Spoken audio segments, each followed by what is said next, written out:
des Apôtres, chapitre 2, verset 40 au verset 42. Nous lisons au nom de Jésus. Pierre continuait avec instance à leur adresser d'autres paroles pour les persuader et les encourager en leur disant: recevez les salis, séparez-vous de cette génération de voyez.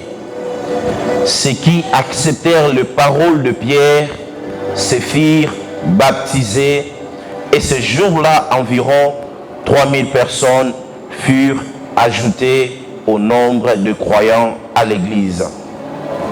Dès lors, ils persévéraient dans la parole, dans l'enseignement des apôtres, en vivant en communion fraternelle les uns pour les autres, à rompre le pain et à prier ensemble. Tout le monde était très impressionné car les apôtres accomplissaient beaucoup de prodiges et des signes miraculeux. Amen. Nous pouvons reprendre nos places. Ce matin, je vais partager les dieux avec vous, une parole qui va nous préparer à un grand séminaire que nous organisons à la fin de ces mois. Amen. Je dis Alléluia. Alors, ce matin, je n'ai pas de sous-thème à donner, mais je vais partager la parole de Dieu tout autour de cette référence biblique que l'apôtre Pierre a mentionnée dans les Actes des Apôtres. Amen. Le livre des Actes des Apôtres est un livre qui est manifesté par rapport aux actes que les apôtres ont fait avec Jésus. Quand on parle des actes, c'est-à-dire nous voyons les actions que les disciples du Seigneur ont posées dans leur exercice du ministère. Il déclare que dans le jour de la Pentecôte, les apôtres ont reçu la puissance de Dieu. Mais avant tout cela, la Bible déclare Jésus marchait avec les disciples. Après avoir marché avec les disciples, la Bible déclare que Jésus leur dit: vous devez croire à ce qui m'arrivera. La Bible parle de la mort de Jésus et de sa résurrection. Quand Jésus est mort et après sa mort, la Bible parle de la résurrection de Jésus. Et après la résurrection de Jésus, il a passé 40 jours et 40 nuits avec les apôtres, où il était en train de les enseigner sur l'ascension et les choses qui devraient arriver. La Bible parle de l'ascension, c'est-à-dire la montée de Jésus au ciel. Et après l'ascension, la Bible dit, avant que Christ monte, il leur dit: ne vous éloignez pas de Jérusalem. La Jérusalem était la ville où les apôtres devaient recevoir la puissance de Dieu ou la personne du Saint-Esprit. La plupart des personnes dans les églises, nous avons l'habitude de parler de Dieu, de parler de Jésus, mais nous ne faisons pas allusion à la personne du Saint-Esprit. Le Saint-Esprit est une personne dans la Trinité, est une personne dans la divinité. Le Saint-Esprit, c'est la personne de Dieu. La Bible déclare, Christ leur dit: ne vous éloignez pas de Jérusalem. Restez ici jusqu'à ce que Dieu vous enverra le Saint-Esprit. Il dit: le Saint-Esprit de Dieu survenant sur vous et vous serez mes témoins. Jésus était en train de faire allusion à la puissance de Dieu qui devait venir pour couvrir du ministère des apôtres. Plus tard, la Bible déclare que le jour de la Pentecôte était la fête de la moisson, c'est-à-dire c'était une fête que les Juifs célébraient chaque année. Mais ce jour-là, c'était une fête qui était fêtée différemment. C'est-à-dire que le Saint-Esprit de Dieu est venu, mais quand l'Esprit de Dieu est venu, c'était pour les pousser à célébrer Dieu d'une autre façon. La Bible dit que la puissance de Dieu est arrivée ce jour-là. L'apôtre Pierre a pris la parole devant 3000 hommes, sans compter les femmes et les enfants. Parce qu'en Israël, à l'époque, on ne comptait pas les femmes et on ne comptait pas les enfants. Et la Bible fait allusion seulement aux hommes qui étaient dans la salle. La Bible parle de 3000 hommes qui étaient convertis ce jour-là. 3000 hommes qui avaient écouté la parole les jours. Et la Bible dit, après cela, les disciples ont continué la mission de Dieu. Pierre a continué à prêcher la parole de Dieu. La Bible dit que quand Pierre prêchait la parole, la Bible dit qu'il y a eu des prodiges et des miracles qui accompagnaient la vie des apôtres pendant l'exercice de leur ministère sur la terre. Et pendant que l'accomplissement des miracles se faisait, la Bible n'a pas tout mentionné parce que les disciples ont vécu avec le Seigneur. Et ils ont fait des exploits et des miracles dans leur vie. Mais particulièrement dans ce passage que nous venons de lire, on nous parle d'une histoire de l'apôtre Pierre.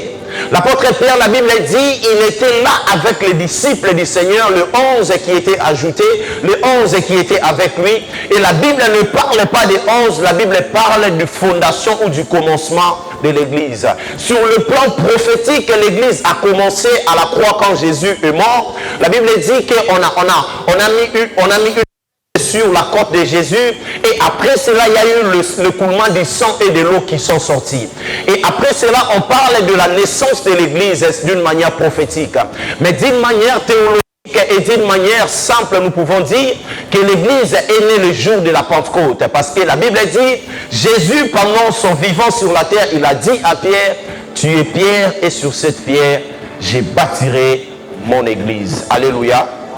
Qui se souvient de ces passages? Christ dit à Pierre, tu es Pierre et sur cette pierre je bâtirai mon église. Et après cela, la Bible parle du jour de la Pentecôte. Le jour de la Pentecôte, la Bible dit, le Saint-Esprit est descendu, l'apôtre Pierre a commencé à prêcher la parole. Est-ce qu'on peut se tenir debout?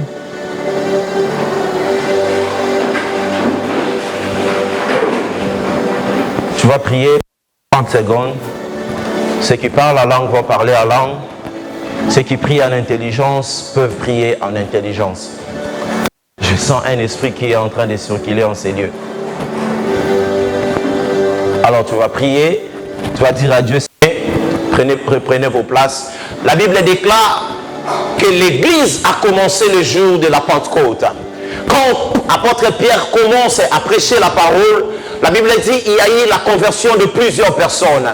Les gens se sont convertis et ont donné leur vie à Jésus.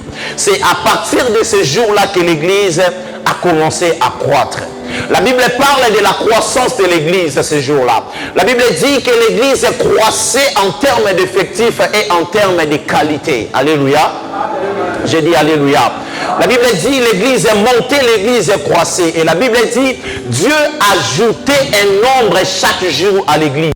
C'est-à-dire que si vous étiez au nombre de 10, la Bible dit que Dieu commençait à ajouter le nombre au sein de l'Église primitive. C'est-à-dire que l'Église est montée en termes de fertilité. L'Église est montée en termes de croissance.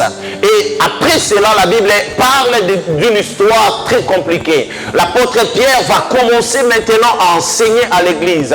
L'apôtre Pierre va commencer à manifester la puissance de Dieu. Et dans ces textes que nous venons de lire, la Bible dit que les apôtres, l'Église du Seigneur persévérait dans les enseignements des apôtres. La Bible parle de 4 choses qui faisait la force de l'église primitive. L'église ne croissait pas en termes du prophétique. L'église ne croissait pas d'abord aussi en termes de miracles. Si les gens suivaient les apôtres, ce n'était pas parce que seulement ils opéraient des miracles. Ce n'était pas seulement parce qu'ils manifestaient la puissance de Dieu. La puissance de Dieu, la manifestation de la puissance de Dieu plutôt, n'est pas un atout qui évangélise aussi les gens. Ce qui pousse les gens à suivre Jésus, ce n'est pas d'abord la manifestation de la puissance, ce ne sont pas d'abord le miracle, mais la première des choses qui pousse aux gens de suivre Jésus, c'est la puissance de la parole. La Bible parle des 4 piliers, des 4 choses, des 4 éléments dont l'église primitive était assise. Si on devait parler d'une église stable et assise au temps des apôtres, on devrait parler de ces 4 choses. La première des choses, la Bible dit, l'église persévérait dans les enseignements des apôtres. C'est-à-dire, ils écoutaient, ils entendaient tout ce que les apôtres étaient en train d'enseigner. Les enseignements sont la base d'une église. On ne peut pas fonder une église sur la prédication. On ne peut pas fonder une église sur les agitations prophétiques. L'église est assise par rapport aux enseignements que vous accumulez du Christ. Ce ne sont pas les enseignements du pasteur, ce ne sont pas les enseignements des apôtres, mais ce sont les enseignements que Christ a confiés à ses ministres afin de pouvoir enseigner à l'église pour que l'église soit assise. Alléluia. Je dis alléluia. Tout celui qui n'écoute pas les enseignements, tout celui qui ne maîtrise pas les enseignements d'une religion ne sera jamais stable dans la vie. L'enseignement est la chose qui te pousse à être stable avec Dieu. Les enseignements sont des choses qui te poussent à comprendre et à écouter la voix de Dieu. Tu ne peux pas comprendre Dieu si tu ne sais pas comment évoluer avec ces dieux-là par la parole et par les enseignements. La Bible dit, Jésus était en train de rassembler les gens. Mais comme Jésus rassemblait les gens, ce n'était pas pour opérer des miracles. Quand Jésus rassemblait les gens, c'était pour que ces personnes-là écoutaient la parole. La parole est la chose qui te pousse à grandir dans le Seigneur. Quelqu'un ne peut pas grandir dans le Seigneur sans les enseignements bibliques. Quand vous allez chez le musulman, vous allez comprendre que chez les musulmans, les enfants sont assis sur les enseignements islamiques. Mais nous, les chrétiens, un seul verset biblique, méditez ça pendant 1 heure, c'est tout un problème. Vous savez pourquoi? Parce que nous, les chrétiens, nous aimons les choses faciles. Nous, les chrétiens, nous aimons plus la manifestation que l'approfondissement des études. L'église primitive n'était pas assise sur la manifestation prophétique. L'église était assise sur les enseignements qu'ils écoutaient. Vous savez pourquoi les gens sont prêts à quitter les églises? Pourquoi ils sont prêts à manifester un certain contentement? C'est parce que les gens n'aiment pas se contenter à ce qu'on appelle les enseignements. Nous aimons vivre les manifestations, les agitations. Nous sommes trop sur ce qu'on appelle les agitations prophétiques. Nous aimons quand c'est un prophète qui prêche. Nous aimons quand c'est un prophète qui prophétise. Mais quand il s'agit des enseignements, l'église devient froide. L'église devient insensible. Vous savez pourquoi? Parce que nous aimons écouter ce qui réjouisse à nos cœurs. Mais nous n'aimons pas écouter ce qu'on appelle la parole de Dieu. Combien de temps tu prends pour écouter la parole de Dieu? Combien de temps tu prends pour lire la parole de Dieu? La parole de Dieu est la seule chose qui te permet de grandir dans le Seigneur. Lorsque nous recevons Jésus, nous recevons de tout notre cœur comme le Seigneur de son.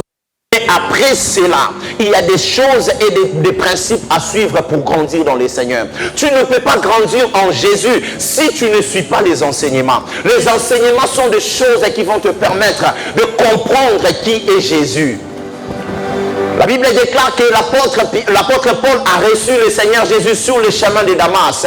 Mais cela ne suffisait pas pour Paul de prêcher la parole de Dieu. La Bible dit que Paul a continué à suivre les mouvements du Seigneur. C'est-à-dire, un jour, il se tient pour dire, bon voilà la parole que je vous prêche.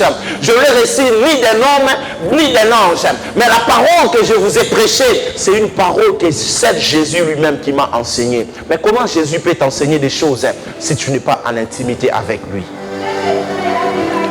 La parole de Dieu nous pousse à grandir si nous sommes en intimité avec Dieu. Comment tu veux grandir dans le Seigneur? Comment tu veux devenir meilleur dans les choses de Dieu si tu ne sais pas comment écouter les enseignements? Les enseignements sont des choses qui vont te permettre de comprendre la personne de Jésus. Si tu veux comprendre qui est Jésus, tu dois suivre les enseignements. La question que j'aimerais te poser ce matin, si on te prenait toi avec un enfant musulman de ton âge, ou avec une maman musulmane de ton âge, ou avec un papa musulman de ton âge, et que vous fassiez un débat sur le christianisme et l'islam, qui va vaincre l'autre? Parce que les autres religions considèrent les chrétiens comme des personnes qui ne sont pas assises. Notre religion pense que le christianisme, c'est une religion de personnes agitées. Or, qu'un chrétien doit être quelqu'un qui est assis dans la parole de Dieu. Un jour, on nous a envoyés au stage J'étais, je crois, en deuxième année en théologie. On nous envoie faire les stages pour affronter notre religion.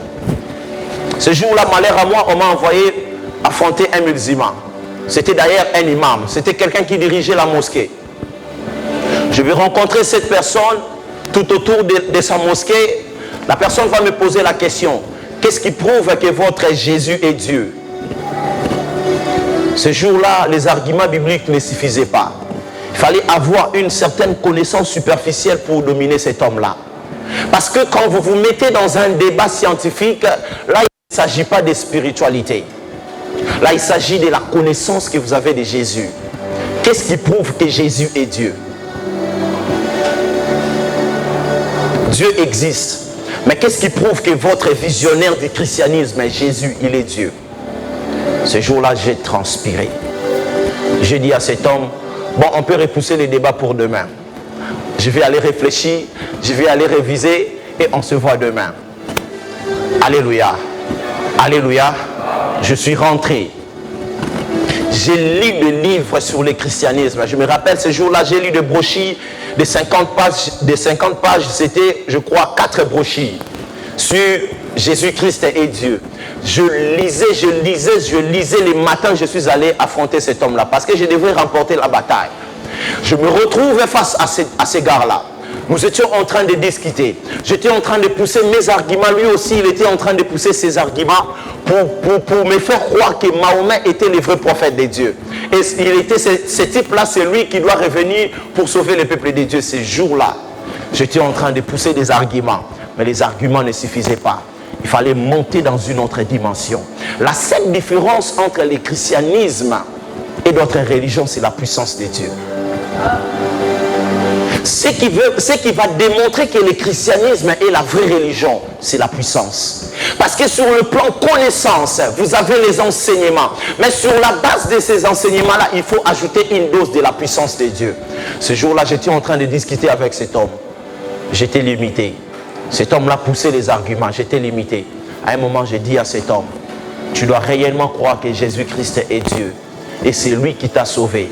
Parce que la Bible dit: Dieu a tant aimé le monde, il a donné son Fils unique, afin que quiconque croit en lui ne périsse point, mais qui ait la vie éternelle. Si tu crois en Jésus, tu seras sauvé. Parce que Jésus-Christ est le Fils de Dieu, mais aussi Jésus-Christ est Dieu.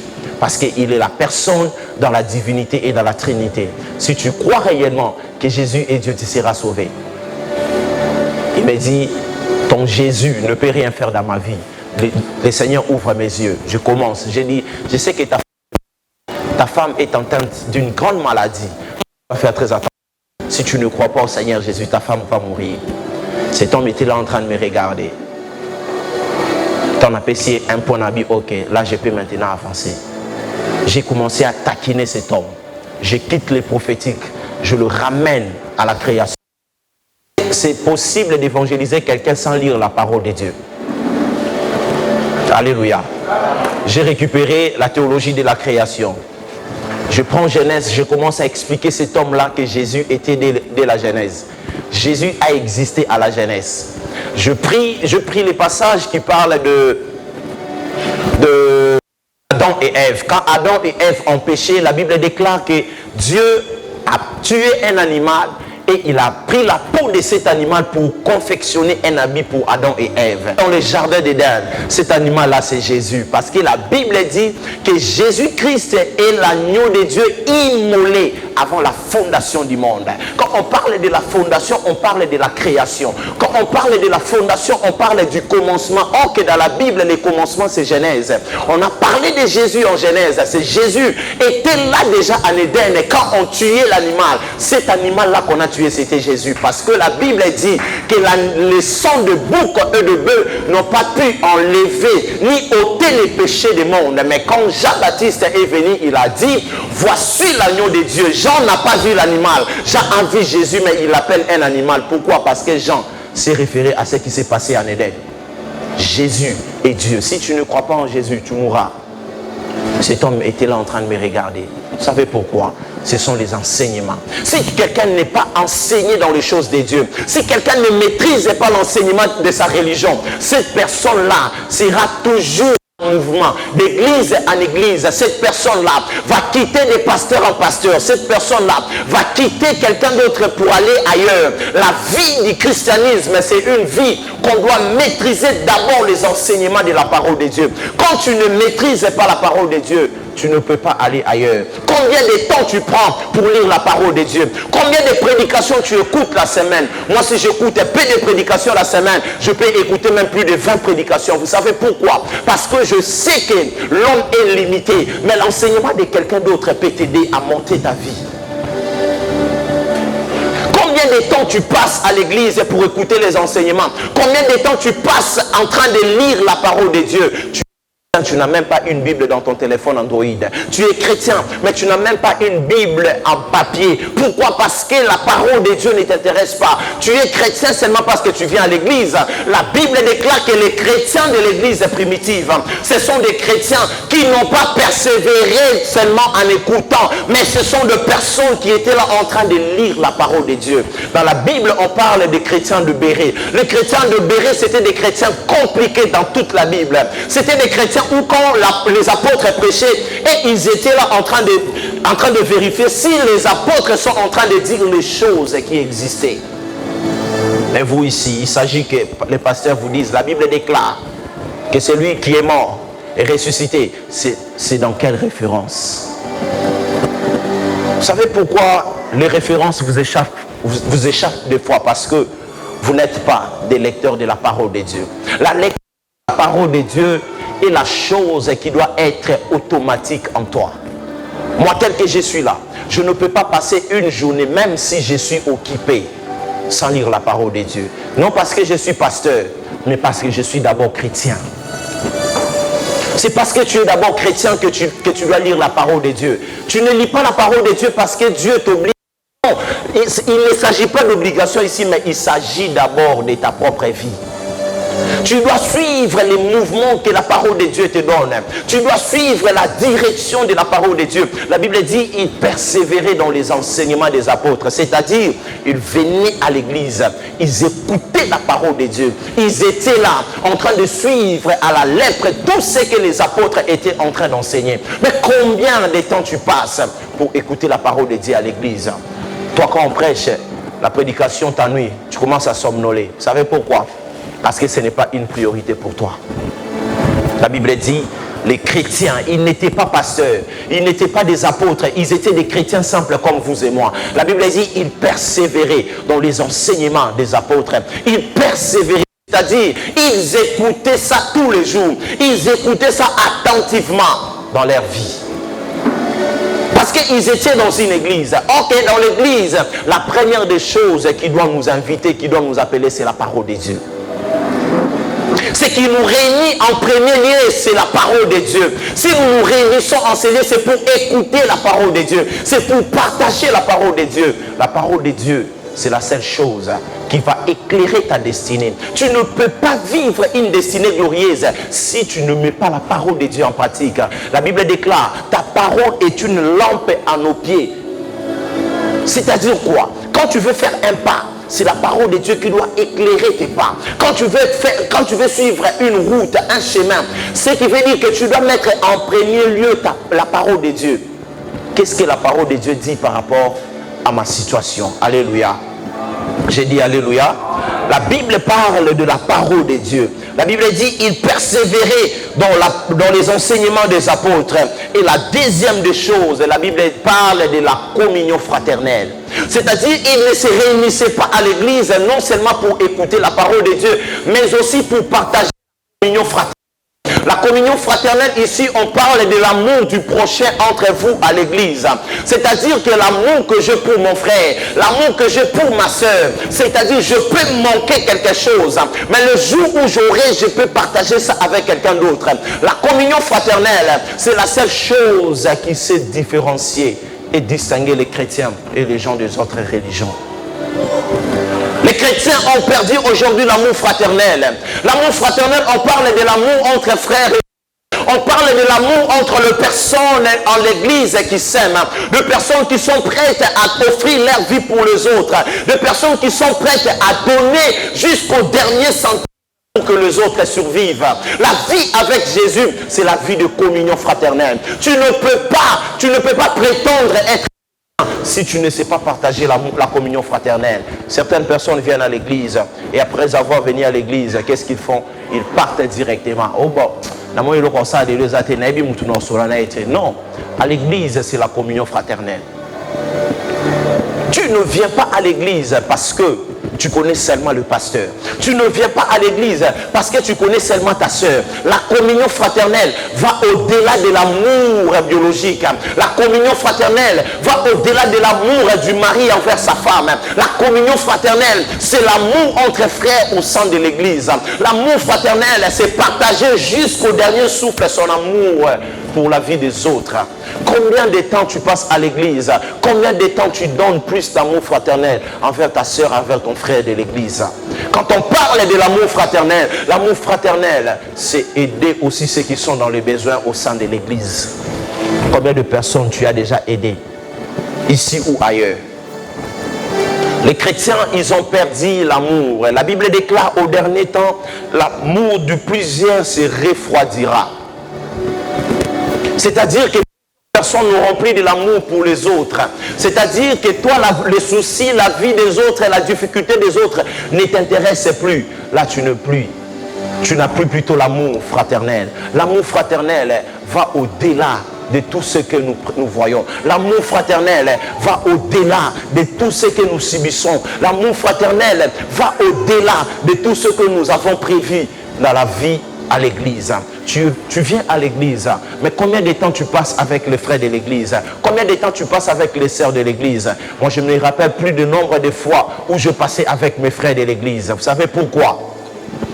Parce que moi, je préférais rester à l'église que de rester ailleurs. Moi, je préférais rester à l'église que de rester auprès des personnes qui se conduisent mal. Vous savez pourquoi? Parce qu'avec les frères en Christ, vous partagez l'amour du Christ. Vous partagez l'amour entre frères et sœurs. Vous partagez l'avenir en Jésus. Vous partagez la parole de Dieu. Pourquoi la Bible dit il persévérait dans la communion fraternelle? Parce que la communion fraternelle de l'église primitive, c'était comment? La Bible parle des hellénistes. Les hellénistes étaient des veuves à l'époque. Le veuve qui manquait de quoi se vêtir, le veuve qui manquait de quoi se manger, le veuve qui manquait même à boire. Et la Bible dit, les gens vendaient leurs immeubles, les gens vendaient leurs parcelles et ils prenaient cet argent-là, ils amenaient ça aux pieds des apôtres et ils donnaient aux apôtres afin que les apôtres donnent aux élèves et aux personnes qui manquaient.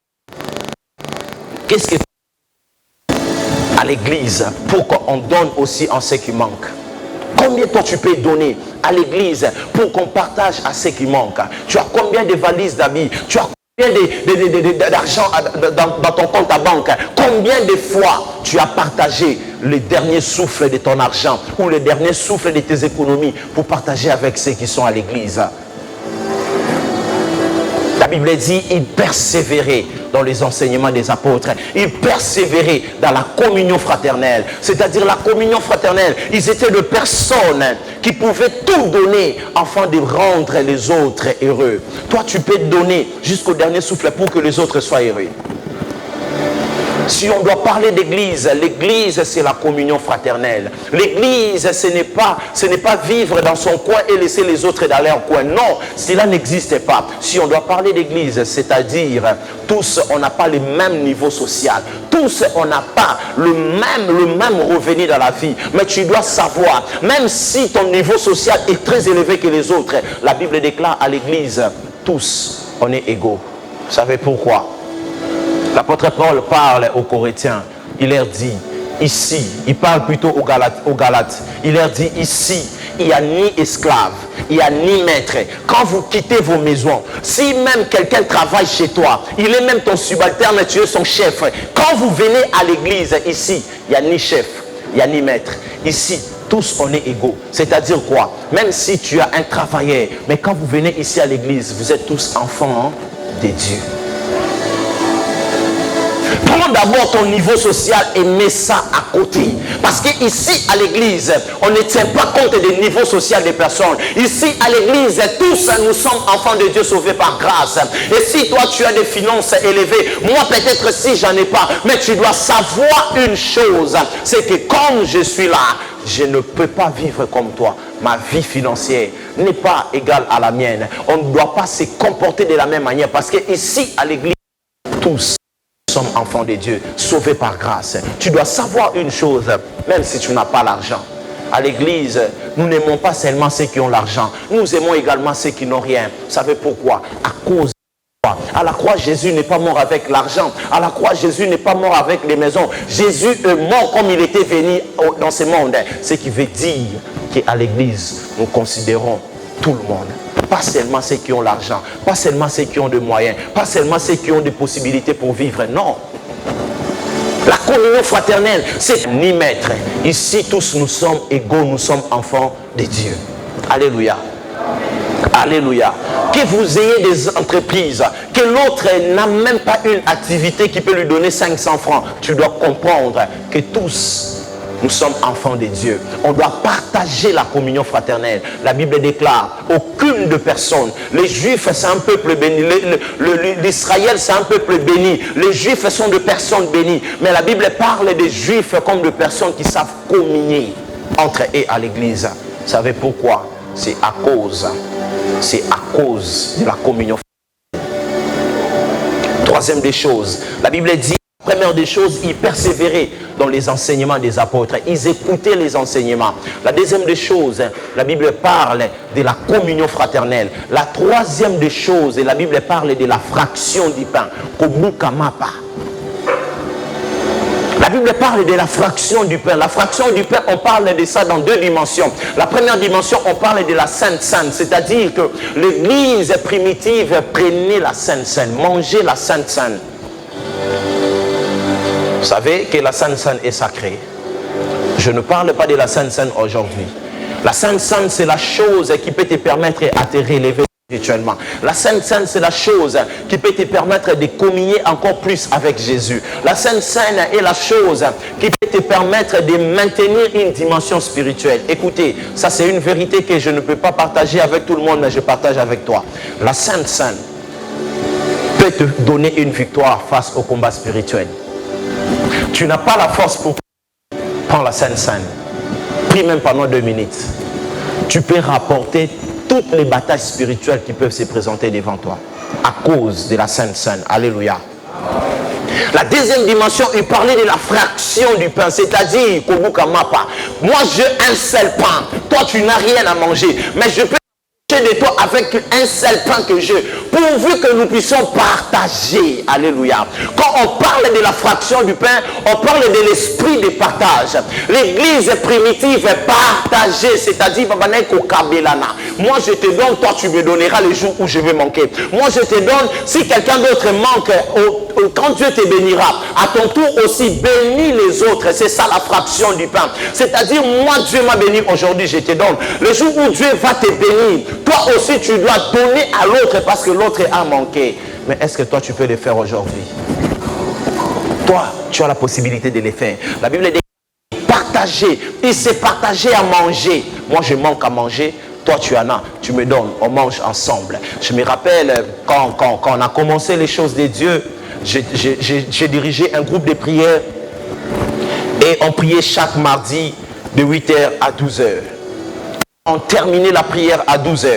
On s'est rendu dans la maison d'une sœur. On s'est réunissait là-bas. Je me rappelle à l'époque, on n'avait pas d'argent comme aujourd'hui. On n'avait pas des opportunités comme aujourd'hui. Je me rappelle, tu finis la prière, tu n'as que 500 francs dans la poche. L'autre n'a que 1000 francs. L'autre n'a que 2000 francs. L'autre n'a que 200 francs. Et qu'est-ce qu'on faisait? On achetait un jus qu'on appelait Tiara. Vous achetez ce jus-là. Vous mettez même 2 litres d'eau.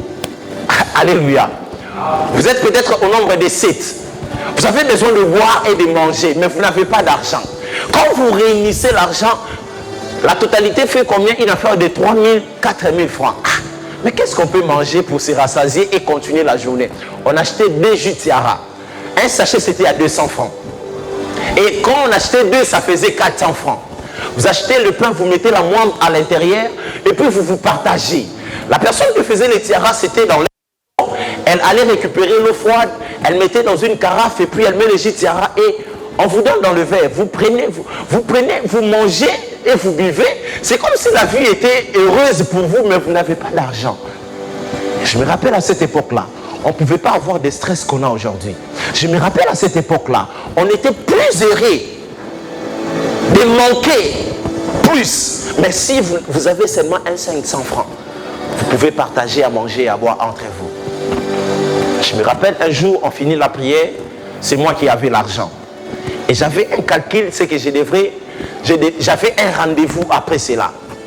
Je devais aller prier pour une dame vers Pompage. Je me rappelle, je n'avais que 2000 francs. Qu'est-ce que j'ai fait? On était au nombre des il y avait moi, l'apôtre Pierre, et il y avait un autre frère là, le prophète Élie. Nous étions au nombre de 3. Je me rappelle, j'ai dit, je l'appelais Cordon. Cordon, moi j'ai très faim. Maintenant je dois me rendre à Pompage. Comment je vais faire? Il me dira, bon, tu peux annuler. J'ai dit, si j'annule, peut-être je n'aurai pas l'argent là-bas. Si cette dame me voit, peut-être elle va me payer les transports. Mais si je ne pars pas, peut-être elle n'en verra pas. Il me dit, même si vous priez de loin, si elle a besoin de faire une offrande, elle le fera. J'ai dit d'accord, je l'appelle. J'ouvre la connexion. Bon, madame, désolé, je ne peux pas venir, je viens de finir la prière maintenant. S'il y a possibilité, nous pouvons prier en ligne. D'accord, pas de problème, pas de problème. À l'époque, on m'appelait berger. J'ai dit d'accord, on peut prier. On a commencé à prier, on a prié pendant 30 minutes. Quand on finit de prier, pouf, on achète des tiaras. On achète tiaras, le pain, on a mis la moine. On a commencé à manger. Et après 1h30 comme ça, la dame va me faire un transfert d'argent. Je vois 30 $. J'ai dit, ah, ce n'est pas frère Oka qu'on m'a envoyé de l'argent. On va partager. Et puis, ouf, on marchait, et puis l'autre frère là me dit, ah, berger, j'ai un problème sérieux d'argent. Un problème sérieux, tu as besoin de combien? Il me dit, j'ai besoin de 15 $. Donc pour lui, le problème sérieux, c'est 15 $. Et moi, j'ai 30 $ dans mon compte. Je lui dis, viens. Je m'approche. J'ai fait sortir 28 $. Je lui donne 12 $. J'ai dit, va chercher 3 $ ailleurs. Et l'apôtre Pierre, je lui ai donné 5 $. Papa, on était en train de marcher. Je me rends compte qu'à la fin de la journée, je suis resté avec 3 $. Vous savez pourquoi? Parce que la puissance d'une chose est dans le donner et non dans le recevoir. C'est quand tu donnes que tu recevras beaucoup. Mais c'est quand tu ne donnes pas que tu ne recevras pas. Le plus grand secret de mon impact dans le ministère, ce n'est pas la prière, c'est les donner.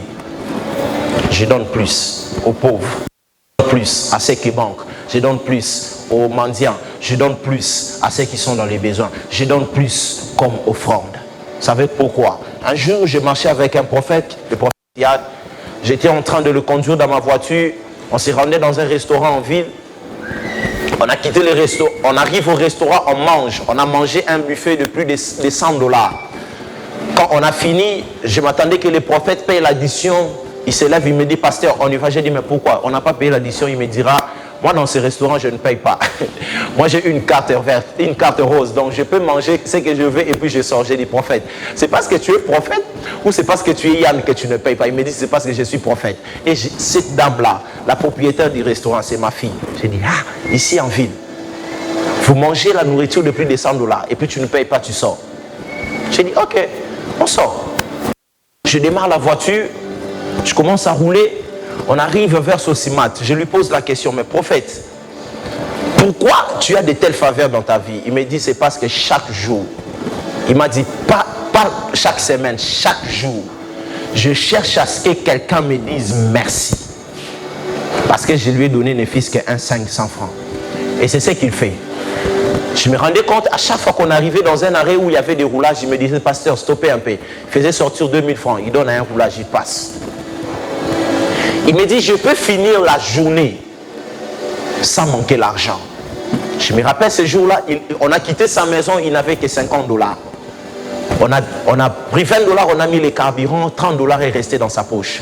Mais ce jour-là, on a fini la journée avec 1000 $. Il m'a donné 400, il est resté avec 600. Alors c'était pendant le temps de préparatifs de mon mariage. Quand je rentre à la maison, depuis ce jour-là, je me suis mis ça en tête. Que même quand quelqu'un me demande, que la personne soit sorcière ou pas, moi je donne. Moi, je prie. Parce que c'est une sorte d'offrande que je suis en train de faire. La fraction du pain, c'est aussi faire les offrandes. Quand on parle de la fraction du pain, fais les offrandes aussi dans la vie des autres. Parce que tu ne sais pas, la personne que tu veux traiter de la sorcière là, cette personne là peut-être a manqué du pain. Moi je sais ce que c'est avoir faim. Moi je sais ce que c'est manquer d'argent. Moi je sais ce que c'est manquer de quoi se vêtir. C'est pourquoi quand je rencontre de telles personnes, je donne. Parce que ça, ce sont les œuvres que les chrétiens n'ont pas l'habitude. Nous chrétiens, nous prions beaucoup. Nous chrétiens, nous jeûnons beaucoup. Nous chrétiens, nous prêchons beaucoup. Mais dans les actions, on a peu. On donne peu plutôt à ceux qui manquent. C'est ce qui fait que les chrétiens soient de plus en plus pauvres. Parce que la richesse n'est pas question d'abord du travail. La richesse n'est pas d'abord question de prier. Mais la richesse est liée à la libéralité que tu as. Quand tu donnes plus, tu reçois plus. Quand tu donnes peu, tu reçois peu. Combien d'offrandes tu as fait depuis que tu as commencé cette année? Tu viens à l'église le dimanche, comme là aujourd'hui. C'est toi qui vas regarder dans la poche. Ici, j'ai 5 000 francs. Ici, j'ai 500 francs. Tu vas choisir du côté des 500 pour donner. Mais le côté des 5 000 là, tu gardes. Pourquoi? Parce que tu fais des calculs. Moi, j'aime beaucoup la foi des anglophones. Les anglophones donnent sans pour autant regarder. Les anglophones donnent sans pour autant réfléchir. C'est pourquoi les pays anglophones sont plus bénis que les pays francophones. Vous savez pourquoi? Parce que la libéralité est la chose qui te permet de monter financièrement. La libéralité est la chose qui te permet de monter spirituellement et puis financièrement. Je me rappelle, je crois que je l'ai partagé avec Prince. La semaine passée, donc je peux dire, avant-hier, j'ai rêvé un pasteur. Ce pasteur-là, je l'ai mal rêvé, c'est un grand pasteur de ce pays. Je rêvais qu'il a volé l'argent de l'église et après, l'église l'a destitué et l'église commence à l'appeler diacre. Je me réveille du rêve, je commence à prier pour ce pasteur. Le jour suivant, je fais un rêve, je vais rêver le pasteur Elvis qui me donne l'argent. J'étais très content dans ces rêves-là. Quand je me suis réveillé, je n'avais pas d'argent. J'ai dit, ah, gloire à Dieu, Seigneur, que ces rêves s'accomplissent. Dieu m'a dit, donne quelque chose à quelqu'un. Ce jour-là, je me suis réveillé avec 5 000 francs. C'était avant-hier. Je me suis réveillé avec 5 000 francs. Mais je n'ai pas fini la journée avec 5 000 francs. Vous savez pourquoi? Parce que j'ai pris tous ces... Tu manges, comment tu te promènes, comment tu payes les frais, comment tu fais pour te... Comment tu travailles, comment tu t'achètes une chemise. Tu peux t'acheter une chemise, mais tu ne payes pas la dîme. Quand il s'agit d'argent, les gens dorment à l'église. Alléluia. Est-ce qu'on peut acclamer le Seigneur? Quand la Bible parle de la fraction du pain, c'est-à-dire les gens étaient prêts à donner jusqu'au dernier souffle, donner ce qui les appartenait, donner tout ce qu'ils possédaient. Ils étaient en mesure de donner. Vous savez pourquoi Anania et Saphira sont morts? Est-ce que vous le savez? C'est parce que non, ils n'ont pas donné, mais ils ont donné en partie. Les gens ont toujours mal interprété ces passages. La Bible déclare, Anania et Saphira se présentent devant l'apôtre Pierre. Ils disent à Pierre, bon voilà, nous avons vendu une autre portion de terre. Et bon voilà, cet argent que nous apportons, c'est tout ce qu'on a eu dans la vente de notre parcelle. L'apôtre Pierre va regarder l'argent. Il leur pose la question, est-ce que réellement, l'argent que vous me présentez là, c'est tout ce que vous avez eu? Le mari va dire oui. La Bible dit, il va mourir sur place. Vous savez, l'homme est méchant. Comment expliquer, tu vois ton mari est mort sur les champs? On pose la question à Saphira. Est-ce réellement ce que ton mari a dit, c'est vrai? La femme croyait que Pierre était en train de blaguer. Comment il peut nous montrer nos koufi, pour aussi, pour continuer dans le ça? La Bible dit, la femme a dit oui. Elle est morte aussi sur place. Vous savez pourquoi? Parce que l'homme, quand il s'agit d'argent, son cœur est endurci. L'argent endurcit le cœur de l'homme. Si tu veux dominer l'argent, garde ton cœur. L'argent est un esprit. Et cet esprit-là s'appelle comment? Maman. Cet esprit, maman, c'est les dieux. Ce n'est pas même les dieux, mais c'est l'esprit de l'argent. C'est l'esprit qui dirige l'argent. Et si tu ne veux pas être dirigé par maman, n'endurcis pas ton cœur. Qui parmi nous ici peut vivre de ses revenus? Personne. Qui parmi nous ici peut vivre de son salaire? Personne. Ce que nous vivons, ce que nous traversons pendant tout le mois, c'est la grâce de Dieu. Personne ne peut vivre de son argent. Si on te donnait même un salaire de 500 $ actuellement, tu vas augmenter tes dépenses. Et quand tu vas augmenter tes dépenses, cet argent deviendra insuffisant. Pourquoi? Parce que l'homme est toujours insatisfait. Et cette insatisfaction-là, c'est ce qui fait en sorte que l'homme puisse enlever la part de Dieu. Qui a payé sa dîme ici? Qui paye mieux son offrande ici? Mais pendant la semaine, Dieu nous donne autant. La Bible dit, Dieu donne autant à ses bien-aimés. Dieu nous donne autant, mais nous, en retour, on n'aime pas Dieu. Qui peut me dire ici, pendant la semaine, il a manqué 2000 francs? Qui n'a pas bu une bouteille de jus? Qui n'a pas bu une bouteille de sucré? Qui n'a pas bu même une bouteille de bière? Les païens qui sont là. Qui n'a pas bu une bouteille de bière ici? Vous l'avez pris. Vous savez pourquoi? Parce que vous avez l'argent. Quand tu te dis, bon, je n'ai pas l'argent, je n'ai... Non. La Bible dit, à celui qui n'a rien, on ôtera. Alléluia. Je ne sais pas le rien en lingala veut dire quoi dans et l'autre côté. Mais dit le lobby, muto asan et l'autre côté bakolongo là. Comment expliquer que toi tu n'as rien, mais Jésus dit qu'on va ôter encore. C'est qu'il veut dire que dans les riens, il y a quelque chose. Les riens n'est pas zéro. Tu n'as pas compris. Les riens là ne veut pas dire que tu es zéro.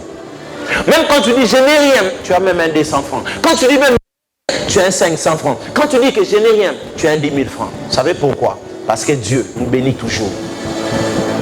Maintenant, Jésus dit à celui qui a rien, qu'est-ce qu'on va ôter dans les riens? Les riens n'est pas zéro. Ce qui veut dire que même si tu dis que je n'ai rien, tu as quelque chose là que tu peux donner à Dieu. Alléluia. La Bible dit la dernière des choses. La première des choses, il dit, il persévérait dans la prière.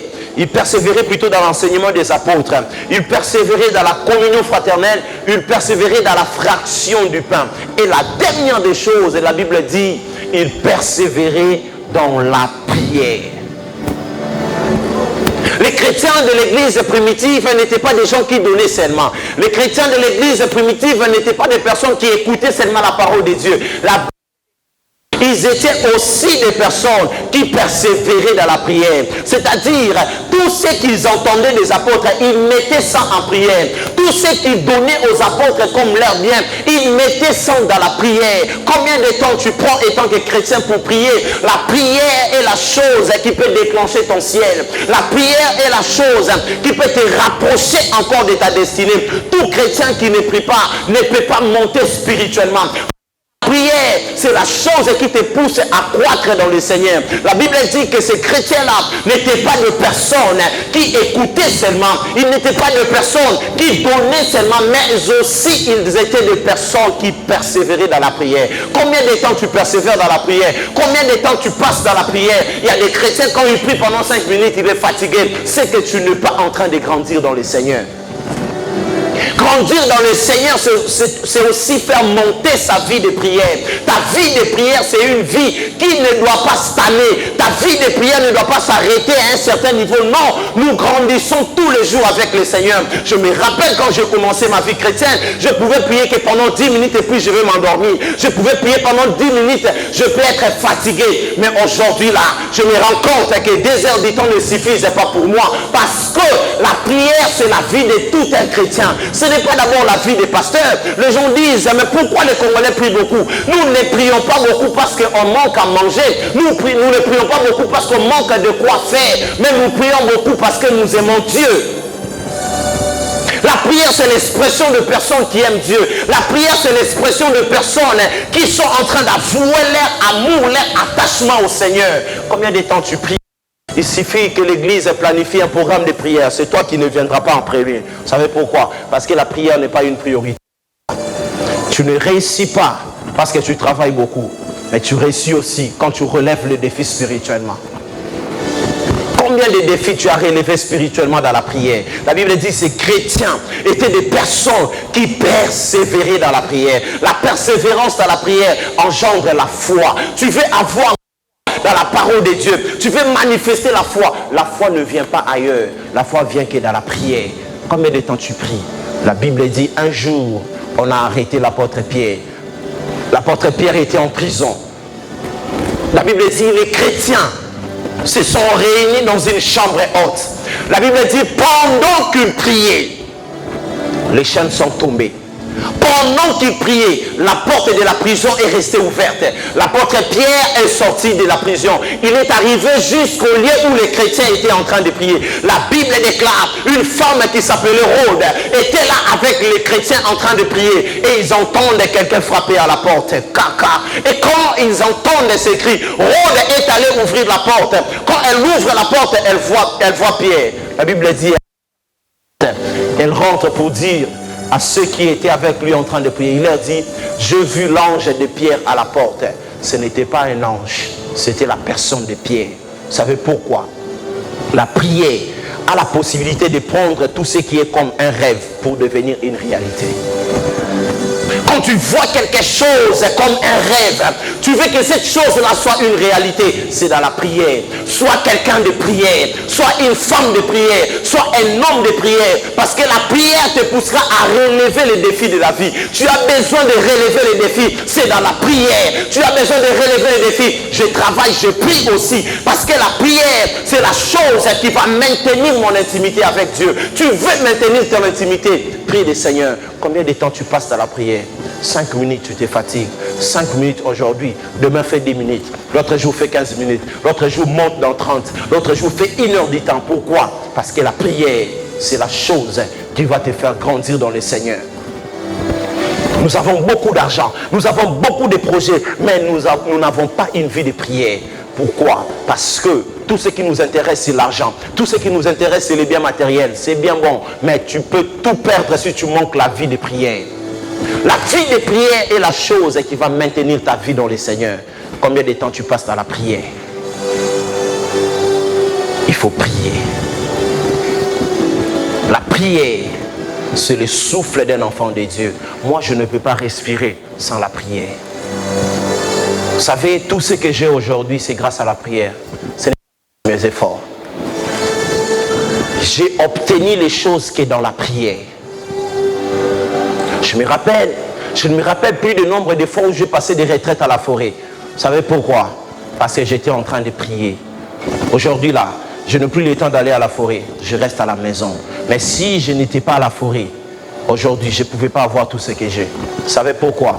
Les secrets de la réussite d'un homme de Dieu, les secrets de la réussite de tout chrétien, c'est la prière. Tout ce que tu n'obtiens pas dans la prière, tu vas voir, c'est comme si ce n'est pas la grâce de Dieu. Mais quand tu sais que j'ai obtenu cette chose parce que j'avais prié, ce n'est pas moi, c'est la grâce de Dieu. Tu veux obtenir un travail sans prière. Le jour où tu l'obtiendras, tu vas croire que ce sont tes efforts, tu vas croire que ce sont tes connaissances. Mais quand tu sais que j'ai obtenu cette chose parce que j'avais prié, tu vas garder la chose dans la prière aussi. Un homme a dit, tout ce que tu obtiens dans la prière, c'est maintien dans la prière. Si tu veux obtenir quelque chose et tu ne sais pas le maintenir dans la prière, tu vas le perdre parce que tu sais que tu n'as fourni aucun effort spirituel pour l'avoir. Tu commences un business, tu commences un travail. Le plus important, c'est de prier. Parce que la prière va permettre ce que tu as obtenu là, de rester tout autour de toi. Combien de temps tu passes? Combien de temps tu pries? La Bible dit, les chrétiens de l'église primitive persévéraient dans la prière. J'entends les gens dire, moi je ne peux pas gêner, Jésus a gêné pour nous. Non, Jésus n'a pas gêné pour nous. Jésus a gêné pour lui-même. Alléluia. Je dis alléluia. Je chute par là et puis nous allons prier. Jésus n'a pas gêné pour nous. Jésus a gêné pour lui-même. La Bible dit dans Luc 4, avant qu'il commence son ministère, il est allé au désert, où il va passer 40 jours et 40 nuits de jeûne et prière. Pourquoi Jésus était en train de prier pendant 40 jours et 40 nuits? Parce qu'il devrait commencer son ministère. Quand il a commencé son ministère, avez-vous vu là où Jésus a gêné encore? Non, vous qui lisez la Bible comme moi, quand vous prenez les évangiles, à part Luc 4, où on parle de Jésus, avant qu'il commence son ministère, il a gêné. Après, c'est là, vous avez vu Jésus gêner. Un jour, les disciples des gens sont venus voir Jésus. Ils disent à Jésus, bon voilà, nous les disciples des gens, nous gênons, nous prions. Mais comment tes disciples à toi ne gênent pas, ne prient pas? Écoutez la réponse de Jésus. Ils n'ont pas besoin de gêner parce que l'époux est là. Waouh! Il dit aux disciples des gens, mes disciples n'ont pas besoin de gêner parce que je suis là. Mais quand je ne serai plus là, c'est-à-dire quoi? Ils vont gêner. C'est parce que je suis là physiquement. Je suis en train de les protéger. Je suis en train de faire tout pour eux. Mais quand je ne serai plus là, ils vont le faire eux-mêmes. Ils vont apprendre à gêner comme vous gênez également. Vous savez pourquoi? Parce qu'un jour, Jésus a dit aux disciples, vous voyez ce genre de démons? Ces genre de démons ne quittent pas par des prières, mais par des jeûnes. Il y a des situations qui peuvent t'accabler dans la vie. Tu auras besoin de gêner et de prier pour que ces choses-là te quittent. Il y a des passions charnelles qui peuvent t'arriver dans la vie. Pour que ça te quitte, tu dois gêner et prier. Vous savez pourquoi les gens s'égarent petit à petit dans la vie spirituelle, dans la vie chrétienne? C'est parce qu'ils commencent à s'habituer aux choses de Dieu. On ne s'habitue pas aux choses de Dieu. Bon, moi je ne peux plus gêner. Moi je ne peux plus gêner. Écoutez, le jeûne n'a pas d'âge. Toute personne ayant la soif n'est pas un homme de jeûne et de prière. Un jour, j'étais en train de passer un temps de jeûne et prière. Je me rappelle, les défis étaient énormes. Avant que je commence l'église, j'ai dit à Dieu, Seigneur, permets-moi de gêner et de prier parce que les défis sont énormes. J'ai gêné pendant une semaine. Je finis, Dieu me demande 3 jours, j'entre en prière pendant 3 jours. Je finis, Dieu me demande une semaine, je rentre encore pendant une semaine. Je me rappelle, quand je sors de cette retraite, c'était terrible. L'église commence, pouf, après quelques temps, c'est 3, 4, 5, 10 personnes que tu réunis à l'église. J'ai dit à Dieu, Seigneur, si tu m'as donné le temps de gêner, de prier pour réunir 3 personnes, on doit laisser. Dieu m'a dit, tes efforts ne seront pas manifestés aujourd'hui. Tu ne vivras pas la puissance de tes efforts aujourd'hui. Aujourd'hui là, je ne me rappelle plus quand est-ce qu'on a fait l'évangélisation. Prince est là, Voldy est là. Je ne me rappelle plus quand est-ce qu'on a fait l'évangélisation. Et est en train d'accomplir cette parole qui dit, il a ajouté à l'église un effectif pour les remonter. J'aimerais te pousser à prier. J'aimerais te dire, il n'y a aucune chose qui te fera monter avec Dieu si tu n'es pas un homme ou une femme de prière. Nous sommes debout, nous allons prier pendant 5 minutes.